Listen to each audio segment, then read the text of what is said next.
বহু লোকই সিনেমা খেলার সুযোগ পেত, সেটা আর পায়নি। পরবর্তীতে আমরা মুক্তিযুদ্ধে যাই এবং দেশের স্বাধীনতা যুদ্ধে অংশগ্রহণ করি। এটা আবার বিএনপির পেজ থেকে শেয়ার দেওয়া। এই বক্তব্যে উনি বলছেন মুক্তিযুদ্ধে কি করেছেন সেটার কোনো কিন্তু উল্লেখ নাই। 25শে মার্চে কি হয়েছে, শাহজাহানপুরে ওনার বাসা থেকে কি দেখেছেন, ওইটুকুই শুধু বলতে পারেন, তার বাইরে আর যাইতে পারেন না। তার বাইরে গেলে জিয়াউর রহমান মুক্তিযুদ্ধের ঘোষণা অমুক তমুক ওই জায়গায় চলে যান। উনি কোথাও মুক্তিযুদ্ধ করেন নাই। কোন সেক্টরে যুদ্ধ করেছেন, কোথায় ট্রেনিং নিছেন, কারা ছিল সহযোদ্ধা, মিছা কথা কইতে লজ্জা লাগে না মির্জা আব্বাস? এটা চেনেন? 1971-এ পাকিস্তানি বাহিনী তার নাম শুনলে কাপড় নষ্ট করে ফেলতো। ঢাকার গেরিলা মুক্তিযোদ্ধা সাদেক হোসেন খোকার দলের। আমি তার কাছ থেকে জানছি আপনি মুক্তিযুদ্ধ করেন নাই।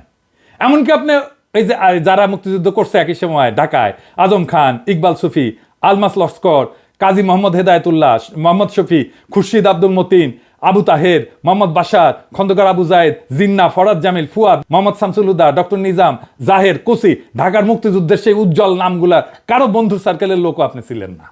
1971-এ মুক্তিযুদ্ধের যাওয়ার সাহস হয় নাই, আজ আসছেন 71 বাঁচাইতে, দ্বিতীয় স্বাধীনতাকে অস্বীকার করতে। বাহ বাহ, চমৎকার চমৎকার। আর এক জাফর ইকবাল রাজনীতিতে আবার বলছেন আমরা নাকি হাসিনারে যারা সমর্থন করছে সে ব্যবসায়ীদের বিরুদ্ধে কিছু বলি না। শুক্রের গ্রুপ ওরা কিন্তু দেখেন, ওরা শুধু রাজনীতিবিদদের পিছনে লেগেছে, কিন্তু যারা নাকি এই যে হত্যাকাণ্ড ঘটালো, এই যে ছাত্রদের হত্যাকাণ্ডটা ঘটালো, একটা বিশাল একটা ব্যবসায়ী গ্রুপ আছে না? আপনারা দেখেন নাই 3 তারিখে, 3 তারিখে আগস্টের 3 তারিখে যারা হাসিনার সঙ্গে দেখা করেছিল, মিটিং করেছিল এবং বিভিন্ন ভাষায় তাকে এমনভাবে কথা বলেছিল যে হাসিনা খুন করতে উৎসাহিত হয়েছিল, তাদেরকে এমনভাবে প্রভোগ করা হয়েছিল যে হাসিনাকে খুন করতে উৎসাহিত করা হয়েছে। সেই লোকগুলোর সম্বন্ধে তারা কিছু বলে না, তারা কিছুই বলে না, তার মুখে কোনো শব্দ নাই। তো মির্জা আব্বাস কি শুক্রে 8 দিন হইলে আমার ভিডিও দেখেন, পিনে কি কাউরে ছাড়িছে? হাসিনা যখন ক্ষমতায় তখন একটা এপিসোডই করছে আলাদা করে ফ্যাসিবাদের সমর্থক ব্যবসায়ীদের, এডিটর সাহেব দেখে দেন না কিছু এক না ওটা থেকে। এফবিসিসিআই একটা কনফারেন্স আছে, সেইখানে বাংলাদেশের ব্যবসায়ী নেতারা হাসিনাকে সামনে রেখা নানাভাবে তেল দিছে, শেখ হাসিনার নামে জয়ধ্বনি দিছে, গানের কলি ব্যবহার করে হাসিনার মন পাওয়ার চেষ্টা করছেন। হাসিনাকে যারা উৎখাত করতে চায় তাদের দেখে নিবে বলছে হাসিনাকে যারা উৎখাত করতে চায় তাদের ঠেকায় দিতে বাংলাদেশের ব্যবসায়ীরাই যথেষ্ট। জয় শেখ হাসিনা, জয় শেখ হাসিনা। সালমান ভাই রাঘব আমাকে বলছে বলার জন্য, হ্যাঁ শেখ হাসিনা সরকার, শেখ হাসিনা সরকার, শেখ হাসিনা সরকার। কিন্তু হাসিনা যাওয়ার পরে আপনার সামনে কেন সময় টিভির মাইক্রোফোন এডিটর সাহেব বড় কইরা দেখান, মাথার উপরে কেন চ্যানেল 24-এর লোগো? ওরা কি আপনার দুলাভাই লাগে নাকি আপনারা চান্দা দেয়? আবার শোনেন বলতেছে আমরা নাকি সবার পিছিয়ে লাগি। এই গোষ্ঠী কখনো বাংলাদেশকে স্থিতিশীল থাকতে দেবে না, কখনো আমার বিরুদ্ধে, কখনো ওর বিরুদ্ধে, কখনো তার বিরুদ্ধে লেগেই থাকবে। আপনারা অপেক্ষা করেন, কদিন পরে তারা ইউনূস সাহেবকে ধরবে। আমি এটা বলে দিচ্ছি আমি আপনাদেরকে, কদিন সাহেব পরে তারা ডাক্তার ইউনূস সাহেবকে ধরবে। কার পিছে লাগিয়েছি? ইন্ডিয়ান লেসপেন্সারি যারা করে তাদের পিছে লাগিয়েছি। প্রফেসর ইউনূসের পিছনে নাকি আমরা লাগবো? অবশ্যই লাগবো যদি প্রফেসর ইউনূস ইন্ডিয়ান লেসপেন্সারি করে। ইন্ডিয়ান লেসপেন্সারি বাদ দেন, তারপরে আইসেন আলাপ করতে। আমাদের কাছে খবর আছে, বুঝছেন, সব খবর আছে।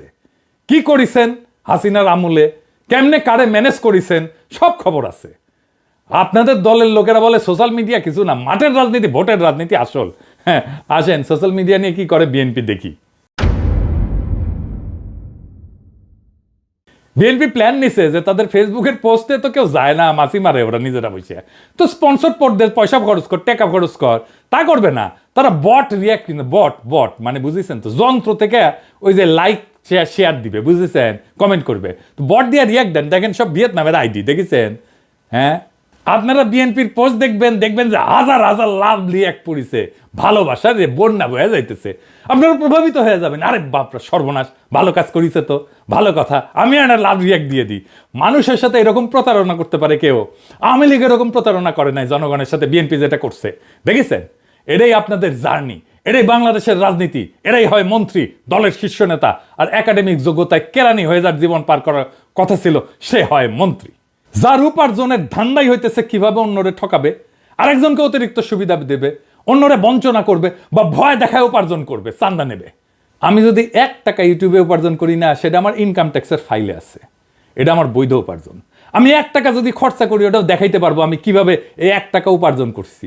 আপনি জিন্দেগিতে দেখাইতে পারবেন না কিভাবে আপনি ব্যাংক বানানোর টাকা পাইছেন, জিন্দেগিতে পারবেন না, চ্যালেঞ্জ দিলাম আপনাকে। আপনার বৈধ উপার্জন কি? আপনি নিজেই ঘোষণায় বলছেন বাড়ি ভাড়ার টাকা আর ব্যাংকে রাখা সঞ্চয়পত্র। বাড়ি ভাড়ার টাকায় পেট চালান, বসে বসে খান, আর ব্যাংকে রাখা সঞ্চয়পত্র ওটি থেকে সুদ আসে। এটা হইতেছে আপনার উপার্জন। তাও এটা আজকের কথা না, 10 বছর আগের কথা। লজ্জা লাগে না আপনার? হ্যাঁ, আমার প্রত্যেকটা পয়সা হালাল, আপনার প্রত্যেকটা পয়সা হারাম। আপনি দাবি করতে পারবেন আপনার প্রত্যেকটা পয়সা হালাল? পারবেন না। বুকে হাত দিয়া বলবেন, আল্লাহর কসম কাইটা বলবেন, দেখাই দেবেন আপনার উপার্জন কিভাবে হয়েছে, কেমনে আপনি ব্যাংক করছেন। আপনি কাউরে না কাউকে বঞ্চনা করে সুবিধা দেওয়া, ভয় দেখায় যে টাকা উপার্জন করছেন, সে উপার্জনের টাকা দিয়ে ক্যাডার পালেন, সে ক্যাডার ভোটে জিতায়, আর অনুপার্জিত টাকায় ভোট কিনা এমপি হয়ে যান আপনি। আপনার দলের লোকেরা ভোটের কথা বলে, ভোটের কথা গপ্প শুনে না আমাদেরকে। নমিনেশন কিনতে হয় পার্টি থেকে, চান্দা দিয়া, তারপরে টাকা ছিটায় ভোট কিনতে হয়, কেন্দ্র দখল করতে হয়, জাল ভোট দিতে হয়। এই দিয়েই চলছে এতদিন। ভোটের শক্তির রোয়াব দেখায়েন না, ওই রোয়াব আমরা ফুটে করে দিতে পারি। জুলাই বিপ্লবের আকাঙ্ক্ষা ছিল এই বন্দোবস্তের পরিবর্তন, সত্যিকারের মেধাবীদের দিয়ে রাষ্ট্র চালানো। আপনার কোনো স্কিল নাই মন্ত্রী হওয়ার, আপনি রাষ্ট্র জিনিসটাই বোঝেন নাই, আপনি রাজনীতিও বোঝেন নাই। ক্ষমতা আপনার কাছে টাকা উপার্জনের মৌকা, আর কিচ্ছু না। মির্জা ফখরুল বলছেন আমরা কোথায় নিয়ে যেতে চাই দেশকে, শুনেন। সোশ্যাল মিডিয়াতে কিছু নতুন নতুন, আমি বলি কুতুব আবির্ভূত হয়েছে। তারা বাংলাদেশকে কোথায় নিয়ে যেতে চায় আমি জানি না। আমরা দেশ থেকে ফ্যাসিবাদের সমস্ত কলঙ্ক চিহ্ন মুছবো, আমরা বাংলাদেশে ভারতের তালুকদারি বন্ধ করব, চিরতরে আমরা বাংলাদেশে একটা সাম্যের ইনসাফের রাষ্ট্র করব। আপনারা মির্জা ফখরুল সেই স্বপ্নের সামনে বাধা হয়ে দাঁড়ায় আছেন। দেশের জনগণ জানে, বুঝতে পারে প্রফেসর ইউনূসকে কেন তাড়ানোর চেষ্টা করতেছেন, কেন দ্রুত নির্বাচন চান। জনগণের জন্য প্রফেসর ইউনূসের এই অতি অল্প সময়ের শাসন হয়ে থাকবে একটা স্বপ্নের মতো, এক অলীক সম্ভাবনার মতো, এক বিদ্যুৎ চমকের মতো সময়। তারপর বাংলাদেশ আবার ফিরে যাবে আপনাদের সেই আদিম জমিদারি ব্যবস্থায়, আপনাদের সেই মাফিয়া শাসনে। আবার কালো টাকা এবং পেশি শক্তির মাস্তানেরা গাড়িতে পতাকা ওড়ায় ঘুরবে, হেলিকপ্টারে চড়বে, দলীয় মাজারের খাদেম আবার আমাদের ভয়ে ভয়ে বাঁচতে হবে। ক্ষমতার অঙ্গুল হেননের নিয়ত নির্দিষ্ট হবে আমাদের মতো ছোটখাটো মানুষদের। আমরা জানি আমাদের দাসের জীবন, আমরা পুতুল নাচের রীতি কথার দুর্ভাগ্যপীড়িত জাতি, সমাজের সবচেয়ে অযোগ্য, অশিক্ষিত, দাম্ভিক, অসৎ মানুষের বড় গলা শোনা ভয়ের রাজ্যে জীবন মৃত আমরা জানি আপনাদের বশংবৎ কোটাল পুত্রের ভিন্ন মতের আগাছা কেটে ফেলার অভিযানে আমরা যে কোনো সময় কচু কাটা হয়ে যেতে পারি। আমাদের জীবন মিথ অফ সিসিফাস।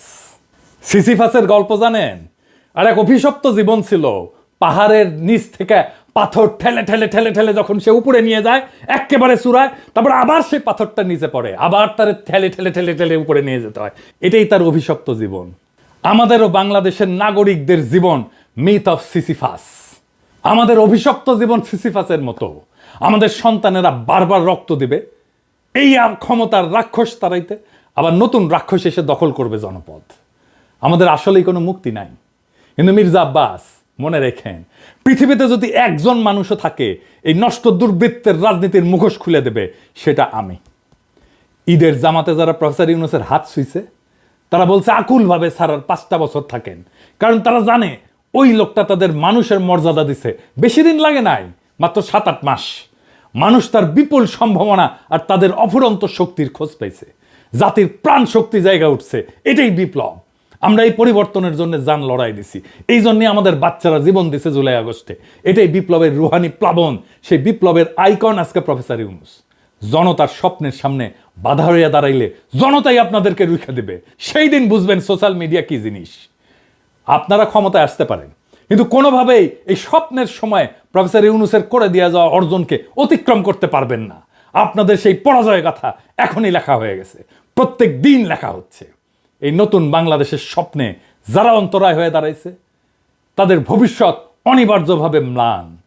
ইতিহাসের নিয়মে জনগণের ইচ্ছার বিপরীতে দাঁড়ানো মানেই পরাজয়। মির্জা আব্বাস এবং তার মতো নেতৃত্বের অবসান অনিবার্য। আমরা জানি এই লড়াই শুধু ক্ষমতার না, এই লড়াই ইনসাফের, সাম্যের, মুক্তির। আমাদের তরুণ প্রজন্ম আজ যে নতুন বাংলাদেশের স্বপ্ন দেখছে, যেখানে দুর্বৃত্তের রাজনীতি, চাঁদাবাজির আধিপত্য কিংবা ক্ষমতার দম্ভের কোনো স্থান নাই, সেখানে থাকবে সৎ, মেধাবী, প্রগতিশীল নেতৃত্ব। প্রফেসর ইউনূস এই নতুন স্বপ্নের প্রতীক। তার নেতৃত্বে যে নতুন দেশ গড়ার লড়াই শুরু হয়েছে, তা জনতার হৃদয়ে আর এক বিপ্লবের আগুন জ্বালায় দিছে। এই আগুন